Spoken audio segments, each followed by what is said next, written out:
Hello, good evening, and welcome to the FB4 Daily. This is your Wednesday night show. As always, it's brought to you by Paddy Power. Paddy Power is a bookies, an app, a website. If you gamble, please gamble responsibly and try do so with Paddy Power. They have great offers on football, on Liverpool, our own specials on Liverpool, every other sport going, and everything else beyond that. But as I always say, gamble responsibly.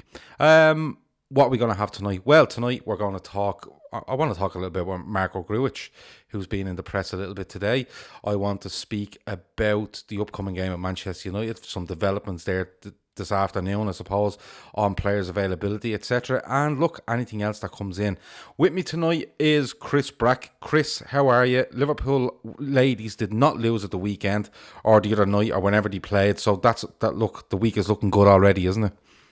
Yeah, good positive start. They finally got the first point on the board. They played really well, to be honest. They were very unfortunate not to get the win. And you said to me just before they come on, they keep conceding the same goal. Yeah, I think it's at least twice now, maybe three times. We've had the opposition winger go to cross the ball, overhit the cross, and it dips in top corner, a bit like Konchesky in the FA Cup final.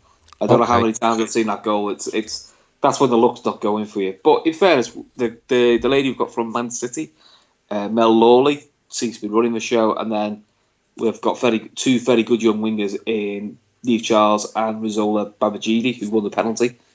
Are excited, and then we've still got a very good goal scorer in Sweetman Kirk, who I'm pretty sure once she gets the first of the season, she'll go on a run like she did last year. Absolutely fluent. Well, good to hear that they weren't beaten and they've a point on the board and it's all going well. North Red is in and says, "Hello, old chap. Hello, old beans. You'll never walk alone." I don't know what that means, but I like it. I genuinely do. I think it's good. It's one of the better first comments I've seen on this show. Usually the first comment is hello or how are we, but that's a really good one from North Red. Chris, between me and you tonight, we are going to invite people on to ask us some Liverpool-based questions, quiz-type questions. The reason being, I tried to find you an opponent and couldn't for tonight. So what we're going to do is, between me and you, we'll take the questions and see if we can answer every one of them correctly between now and the end of the show. Is that okay with you? Yeah, sounds a good challenge, that. Sounds like good fun. Okay. So anybody that's watching, if you have a random question, Liverpool question, anything at all, throw it in there and we'll see how we get on. Alan says, "All right, Gav." Yes, I'm absolutely fine, Alan. Good to see you. Right. First thing I want to talk about, Chris, is Marco Grujic in the press today, following on from Bev Woodburn, who's on loan at Oxford, if I remember right, and has just picked up an injury that will keep him out for a couple of months. He, expressed his desire to still be in the reckoning to be a Liverpool player sometime in the future. Marco Grujic has come out and more or less said the same. He dreams of playing for Liverpool still. He's always in touch with the person that looks after the loans at Liverpool Football Club, and his main goal is to get back to Liverpool and become a regular in the first team squad. Marco Grujic, for you, Chris, just quickly off the bat, do you think he stands a chance of coming back and being a regular in Liverpool's first team squad? I think he stands a chance because he's young enough. But I think he's got something that Klopp likes. Physicality-wise, is probably what he needs. I just can't quite work out, because I must admit I haven't seen much in German football. I'm not quite sure what his best position is, because I don't think he's going to displace a Fabinho. So it's one of the two other midfield positions, where at the moment we are fairly well stocked. But I mean, to steal a bit of the Ganther Raps thunder, Neil actually were talking about this. If you looked at our squad at the moment, I think apparently we have the highest average age for minutes playing the Prem this year. And he said, when you look at our side, we have a lot of players 26 to 20 to 30 who are playing at the moment. Trent's probably the exception. But we don't really have many in that middle range, as in 22 to 24. So possibly that's the idea. Is maybe next year is when the likes of, say, Lovren and Lallana probably move on. Maybe that's where the Grujic comes in. Yeah, I think that's where the most likely spot for him in the squad is. Lallana definitely gone, but Lallana for me is a bit more of a forward player than Grujic. But then again, when I think of it, I can't see Grujic coming in and being an understudy to Fabinho. Now, that's probably me just looking at Grujic as a player at Liverpool, and he didn't look, how do I put it, as drilled as other players in certain positions. He looked a bit more of a free spirit. So something along the lines of where Henderson plays or maybe when Alden plays. So there, you could get a chance in there. But I listen to the same podcast you're speaking about, and Neil Atkinson makes a great point in the way we're stocked between, say, 26 and 29, 30. We're okay between, 18 to 21. There's one or two in there, and then the middle bit between 21 and 25, there's a bit of a gap, and he voiced a small concern over it. So Grujic would be one that could get in there, but there seems to be a lot said about Grujic. So for me, you know what it reminds me of, Chris? It's slightly different. It's probably a bit of a strange comparison, but when Alex Oxlade-Chamberlain was injured and Ryan Brewster were injured, most times you won't see them. They'll appear one day as fit and in the squad or training with the first team. But there was constant updates over these two players, on Liverpool social media all the time. And it just seems to be there's a constant with Grujic as well. That gives me the thinking that he's well in their plans and keeping fans up to date on his his progression in Germany. It makes me think that they have got a plan for him. Yeah, I think I see what you mean. Yeah, it's almost like keeping the interest there, whereas there are possible players that go out on loan that you never hear about, and the reason you never hear about is you probably never see them again. Yeah, exactly. I think who's that Brazilian? Is it Alan? He just can't get a work permit. He can't get a work permit, but he went on loan to high flung places all over Europe. But you never really got an update that he was doing well, doing bad, doing different, which kind of made you think this lad, even if he does get a work permit, he's probably never going to play.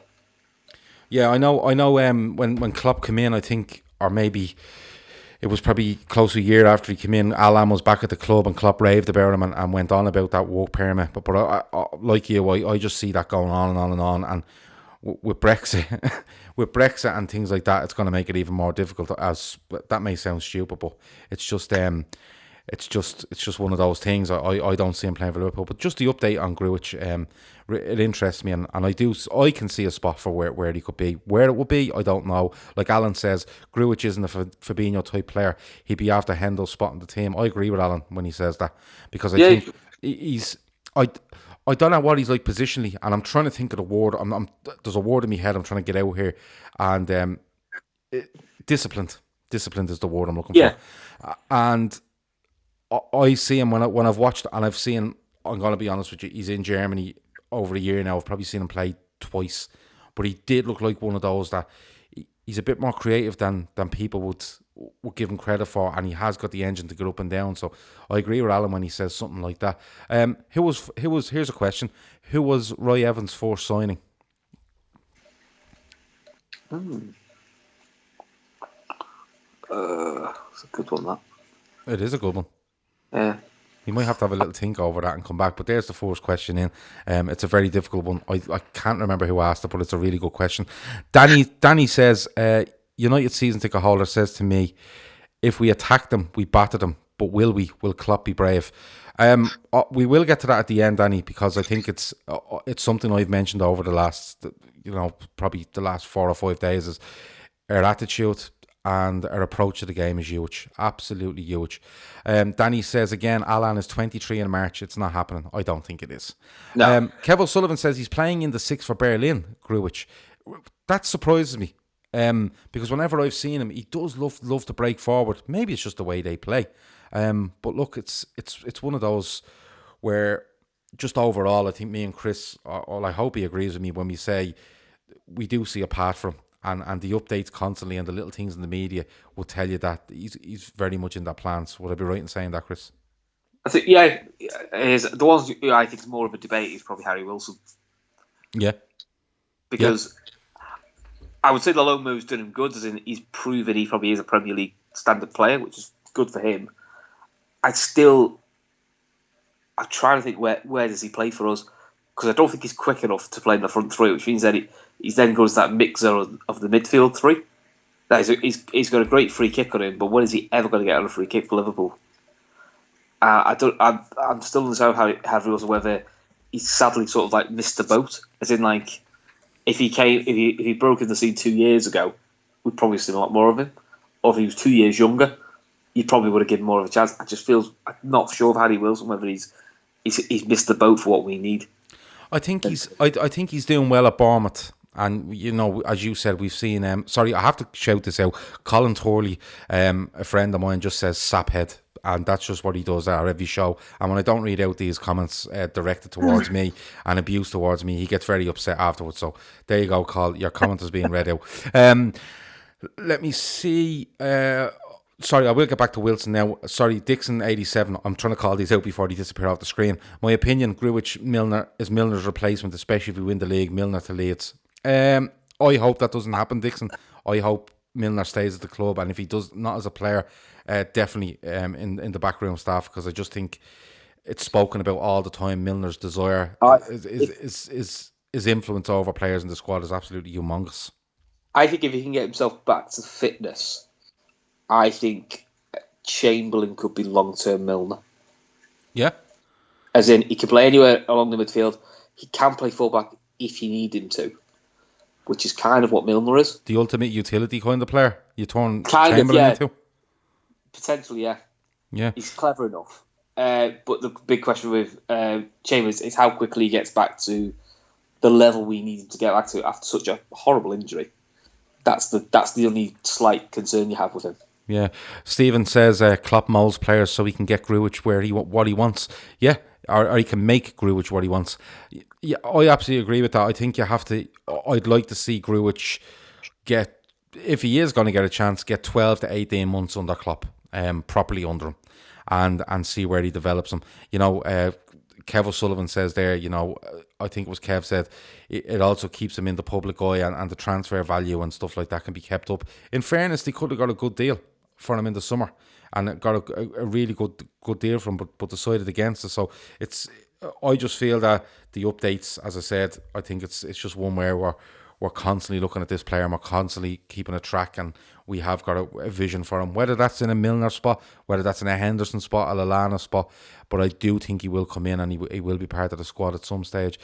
Stephen Mack says Gruitch is a big young fella and a few years to fill out, but he has quality. Yeah, he does have the quality. It was just a discipline for me that would be an issue. I don't think football and Moyes is a problem, just a little bit of a discipline thing. But it's obviously being worked at in Barely, and I wouldn't be 100% on his record, but I haven't seen anything, like reckless challenges or stuff like that, so it must be going well. Kev O'Sullivan sees him as an 8 or a shift in formation to sign Sancho while playing a 4-2-3-1. Oh, the Sancho talk is off and running.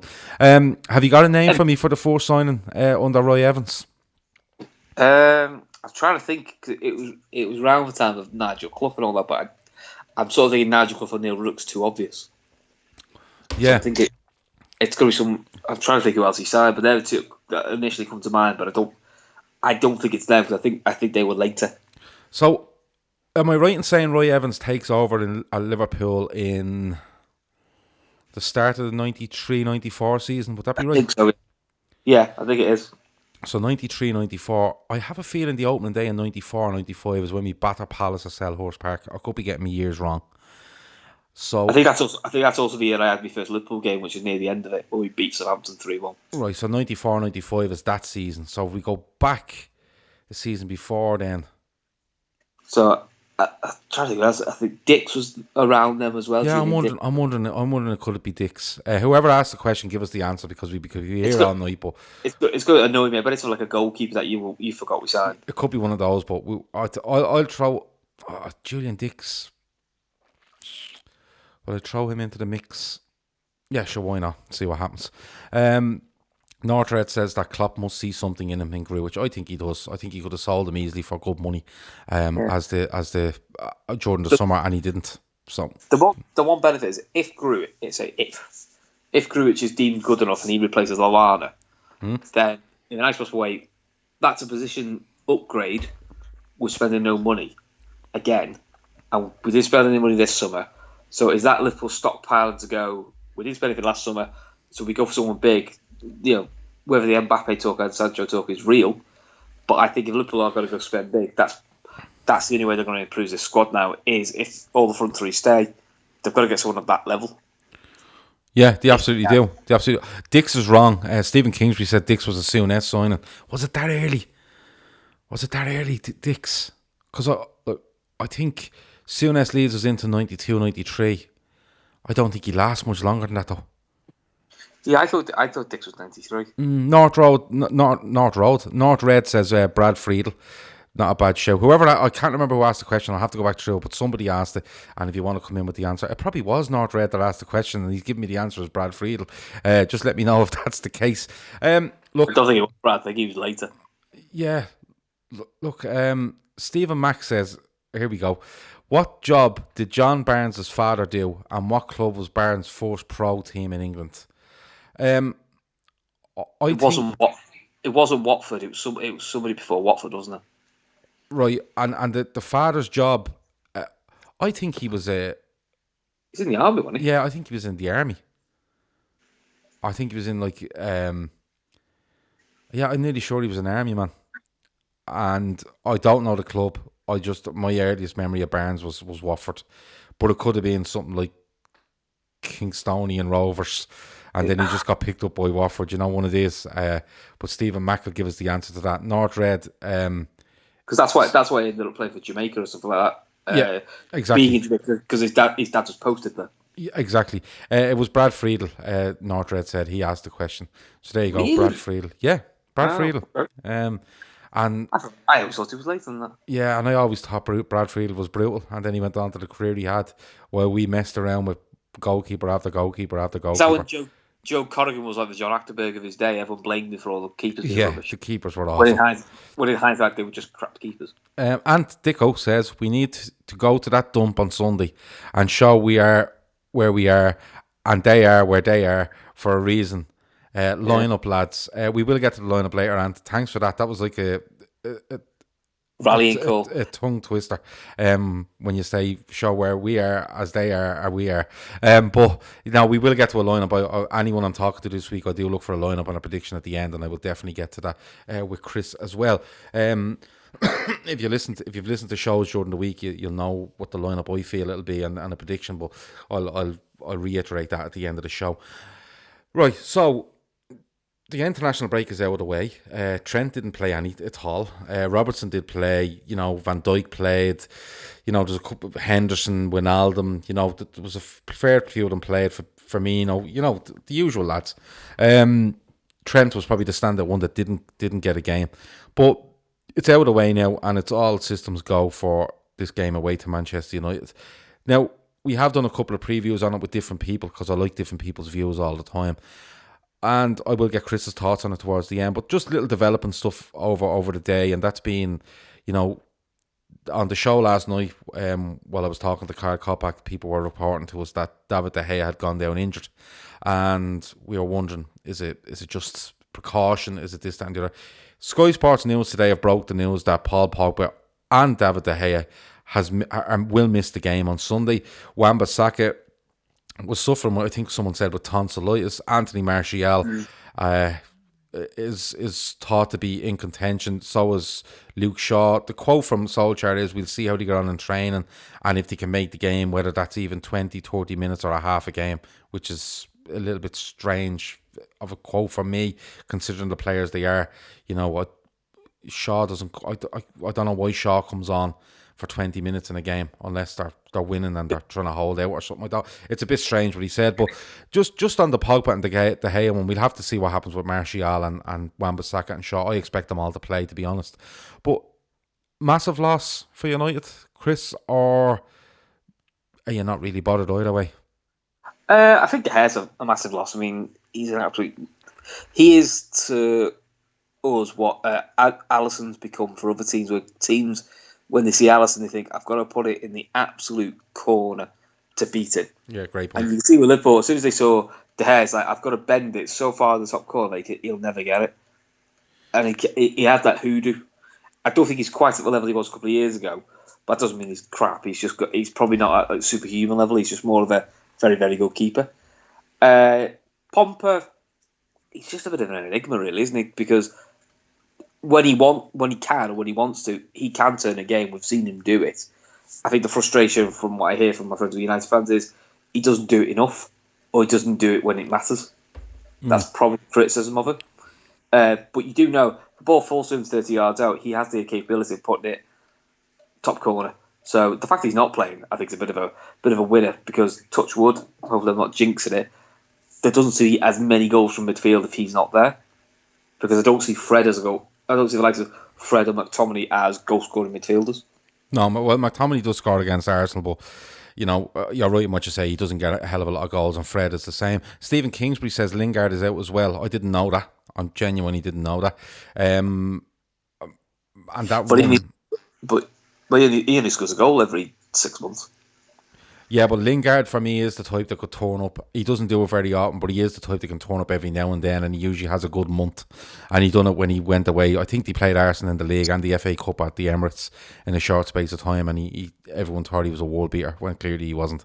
But for me, I think De Gea is a huge loss for them. Romero is a good backup. Don't get me wrong, probably one of the better backups in the league, but De Gea is huge, and for the same reason you've just said, I'll agree with you. You do, when you're bearing down on De Gea, and probably not over the last year or so, any mistake he's being made has been magnified simply by the fact that they're really poor. But when you're bearing down on them, some keepers you just slide it under or put it to the left or right, where it's this when you feel like you need to put it right inside the post, or high into the net or hard, or you probably change your outlook going through and goal when it's De Gea as opposed to Romero. So I think he's a huge loss. I'm going to say this, and I think a lot of people will disagree with me. I think Pogba is a massive loss to them, because and the reason for this is, when I look at this United team, and you've mentioned McTominay and Fred, they'll probably run around all day. They'll hassle Liverpool. They'll work hard. They'll try close off passing lanes. They'll fill in gaps and stuff. But the one thing for Pogba, especially if they have Rashford and even Martial, is he's the one player that can find them with a really, really, really good long-range pass, 40, 50, 60 yards. And Pogba is the sort of personality, and you've said it, and United fans say it, he doesn't turn up enough, but he'd be gunning for a game like this. He's on the telly, it's against Liverpool, we're top of the league, we're European champions. He's the one that turns up and tries everything. He can be to the detriment of United at times, because what he tries doesn't come off, and he doesn't really like running backwards. But I still think he's a massive, massive loss for him. Let me see. Adam says David James is probably who we have to look out for if they set up on the counter. Is that Daniel James? Is that the left? It is Daniel James, isn't it? Daniel James. Yeah. I was wondering why David James was playing on the wing for United, Adam, but I know exactly where you're coming from. But it is Daniel James. Yeah, this is the guy that pretended to be knocked out the other day when he wasn't. That was a funny story. He got dog's abuse from different organisations about that one. That could have worked against him, because if he'd been taken off with it, he'd have to do concussion tests, and if he's proven to have not to pass them, then he's fine. But if he had to pretend he had a concussion, he would have ruled himself out of the game then, because he would have been a week to 10 days before he could play again. Yeah, which is crazy, and I don't know what he was at. I really don't. Ant says early goal for us could be crucial. Quiet the crowd down. I think the sooner you get a 2-goal lead, I think that's when Liverpool are comfortable.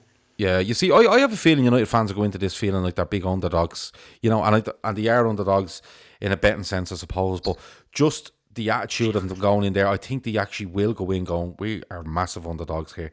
There won't be that bravado from United fans. I don't think it'll be just raucous and loud, and they'll try will on the team, because they know the quality is with Liverpool. Massive first 20 minutes, always is. But if I've said it, we go out and we impose ourselves, dominate the ball.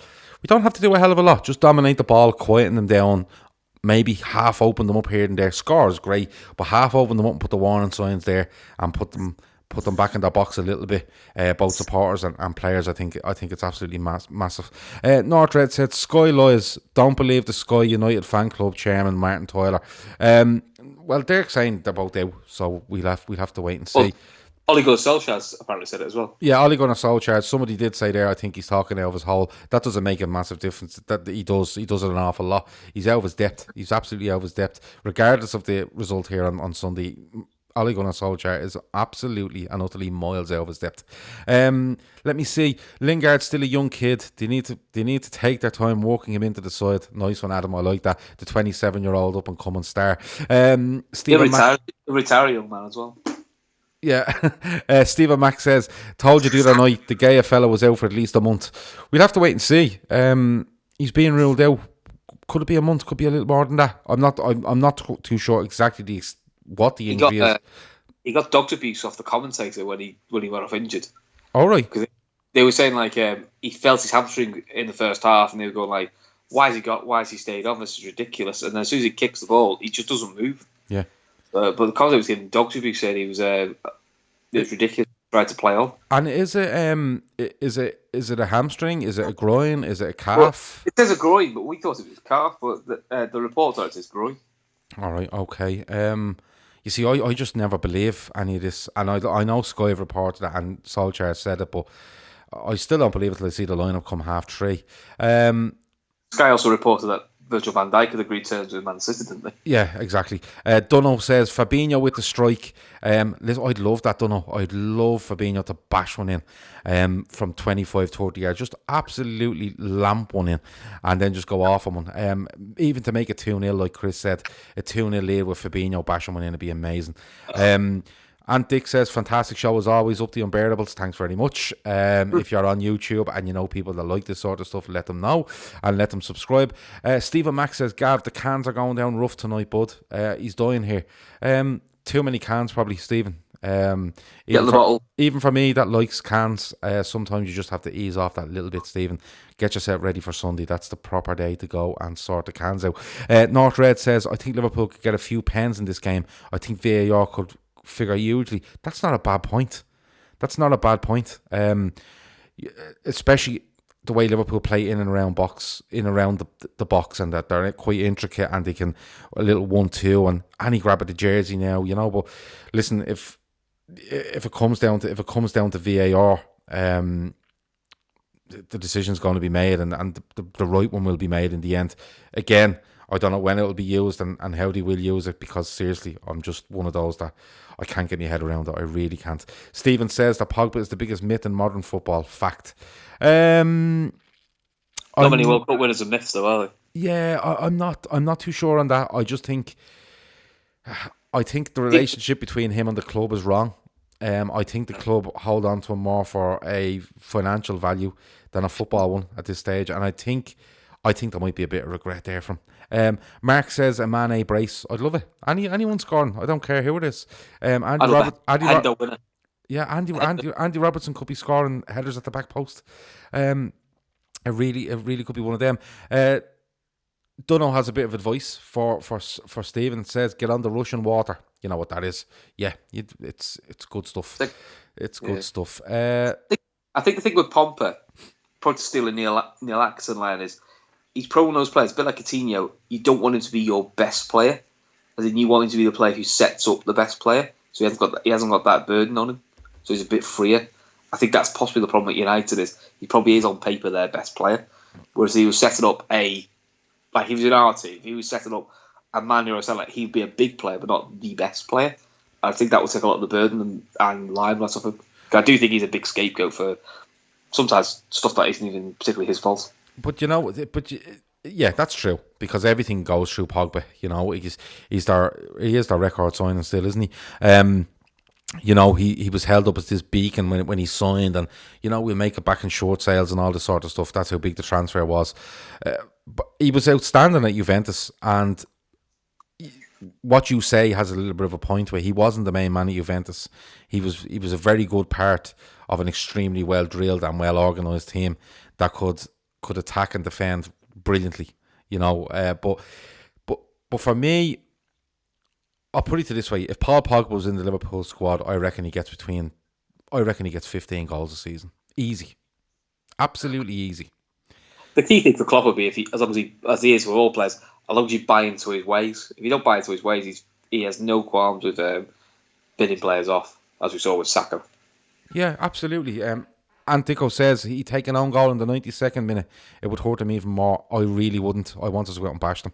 I want to be able to sit there with 20 minutes to go at Old Trafford and go, yeah, that's 3 points. Just a case of how many. Wijnaldum to continue his goal scoring spree, says Stephen Kingsbury. Byron says Pogba wanted a new challenge and United realised he is their last asset. Yeah, he probably is. Stephen Mack says no pyro, no party. 4-1 to Liverpool. Stephen, I don't know whether it's 4-0, 4-1 or 4-2 is your favourite now, but 4s are always there. Dunno says really want Keita to shine, has it all. don't know. I couldn't be with you any more than that. On that one. Just talk that maybe will he take Henderson out. I seen someone say the other day the last time Henderson played 2 full games for England in an international break, he didn't start for Liverpool the following weekend. I think it might be Milner if he does make that change, but I would love... Do you know what would be perfect? If Liverpool were 2-0 up on 65, okay, and United, the air was going out of United, and you brought on a Keita. And you brought on a Keita for a Wijnaldum, and you said to him, do you know what, every time you get it, I want you to run at them. I just want you to run at them and really go at them, and it could be amazing, because I think genuinely Keita is a fabulous footballer. He just needs, 1, the fitness, and 2, the run of games, and stay fit during that run of games when he's starting to find real form, like he did the last time he had a run in the team. But just the last thing on Pogba, they should have built the team around him. They should have absolutely built the side around him. And I know that contradicts the, don't want him to be our best player. But look, you don't have to build a team around your best player. You don't have to. You can have Go on. Build to his best assets. So his best asset, he can defend, but he's much better going forward. So if McTominay and Fred are your best defensive options, and he's in front of them, then he's fine. He can then set up whatever front three he wants. Yeah, but the key to that, Chris, is if you have McTominay and Fred, and they know their job is to, not even press, but to block avenues and get stuck in and win the ball and get it to Pogba. That's okay. And you go, oh well, I'll put Martial left and I'll put, for argument's sake, Daniel James right, and I'll put Rashford up front. That's fine. But the problem you have is, if you want to give Pogba a little bit of freedom, the lads left and right have to work very, very hard. They have to. They do, but I suppose in some ways, is that probably why they bought Wan-Bissaka, who isn't the greatest going forward, but then it gives you that solid base where you only have one full-back of attack. I know we're different because we do 2 full-backs that plays wingers, but maybe that's where Wan-Bissaka is used more as the extra, almost like defensive option. You know what I mean? Because you could push it more as a defensive cover. Yeah, I just think if they'd have went and said we're going to get not even 2 defensive midfielders, but 2 hard-working midfielders around them, or even went something like 4-4 and then just stuck him off the front man. You know what I mean? Something along them lines, a bit like Gerrard and Torres. Yeah. When he just stuck Gerrard in there and said, if you stuck a Pogba in there and said, right, you're playing off Rashford every week and we look after the rest, fine. You know what I mean? But look, enough of them. I think it is a boost for Liverpool, for them too in particular, to be missing. I'm not too bothered on Shaw. I'm not too bothered on Wan-Bissaka. Martial, yeah, you could take him or leave him, but coming back, he's probably looking at a half an hour. He could be an option if they're down and they feel like they could get something out of the game. Ant says he's got a feeling City will drop points away to Palace again.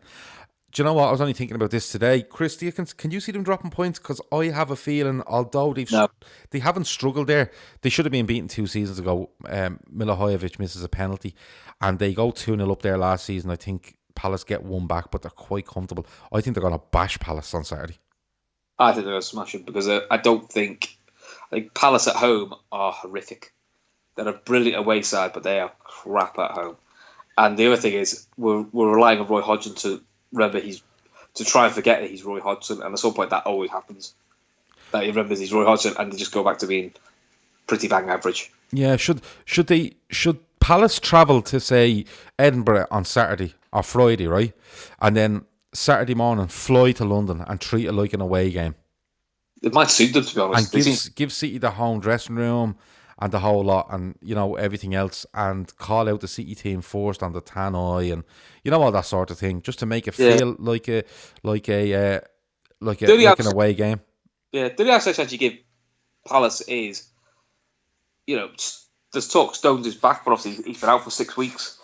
Is potentially if they can get Zaha and even Ayew, I know he's not a great player, he's a quick player, 1-on-1 with those centre backs, as we saw Wolves do, that could at least give City a couple of problems. But I just can't see Palace getting the ball off them.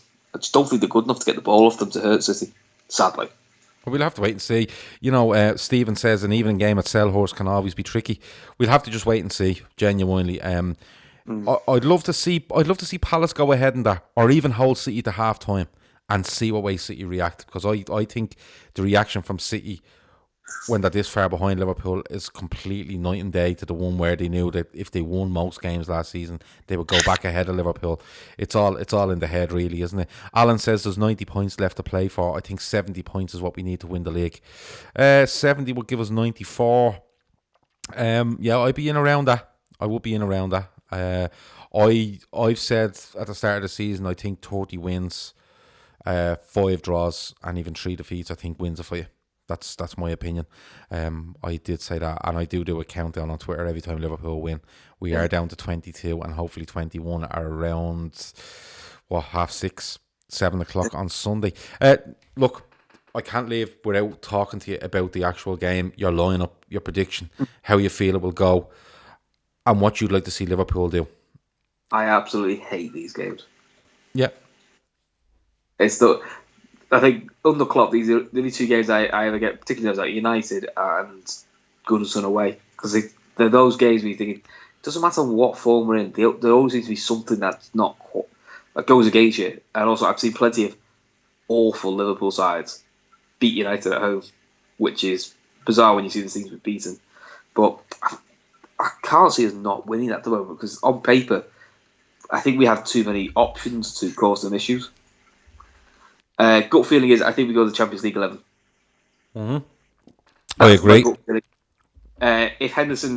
If they want to rest one of the midfield, then I think it will be Milner in for Henderson. Mm-hmm. I don't think it's a game to throw Cater in when he's not played for 3 or 4 months. Yeah.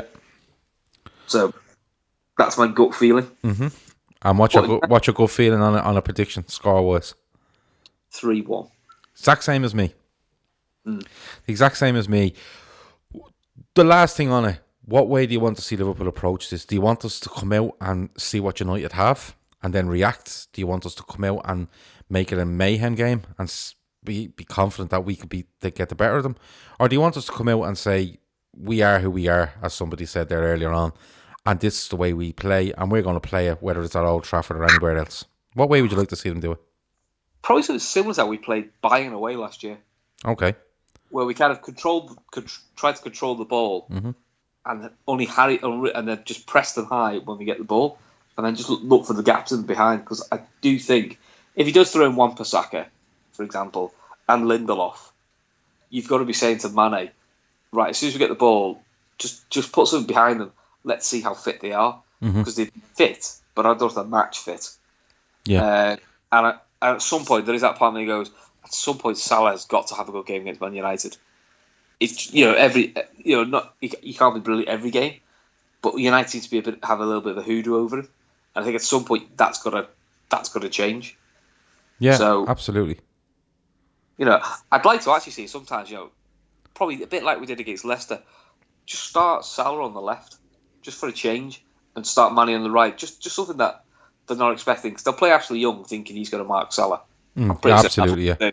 So just something like that. Put Salah through the middle and start Firmino on the left. Just something that they're not expecting. Don't change the lineup. Just change the front three's order. Yeah, well, I think that confused Leicester when we did that at Anfield. Yeah, they nearly went with 2 number 10s against Leicester to try to confuse the situation, and did for the vast majority. North Red says, just as you were saying this, North Red typed, I see Salah scoring and I reckon a pen. Finished 3-0. Dunno says controlled aggression. I like that. I like controlled aggression. I think it's a very good way of putting it. Very controlled, but aggressively going to look for their weaknesses and stamp your authority. I think it's absolutely huge. I could see United red in this game. Do you know what? I could see. I agree with you. I think if Liverpool go in and play as they can play, and then the crowd starts to leave early or turn on them, I don't think they'll turn on them. I think it'll be just a resignation from United fans if it does go this way. But you could see a few United players, mainly Ashley Young, to be perfectly honest with you, throwing something in there. Maybe a Fred, maybe even a Lindelof, something a bit crazy. But it's. Stephen says he wants Liverpool to put the fear of God into them. I do as well. I'm not a fan of going out and seeing what other teams have, because we know what they have, and we feel we have more, so we should be going and showing that more from minute one. I think it's huge if they do play Ashley Young that Salah makes sure that he's not standing with his back to goal all the time with with Young right behind him and nipping at him and being aggressive towards him and, trying to muscle him, because in these sort of games, that little bit of muscle, you're let away with it. More so than in other games, it could be frantic. There's a proper atmosphere.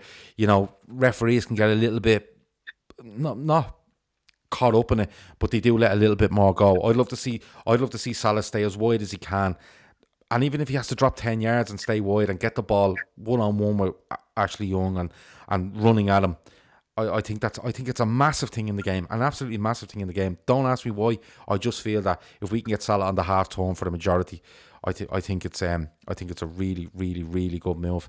I think that's about it. I think that's all. Me and Chris are going for 3-1.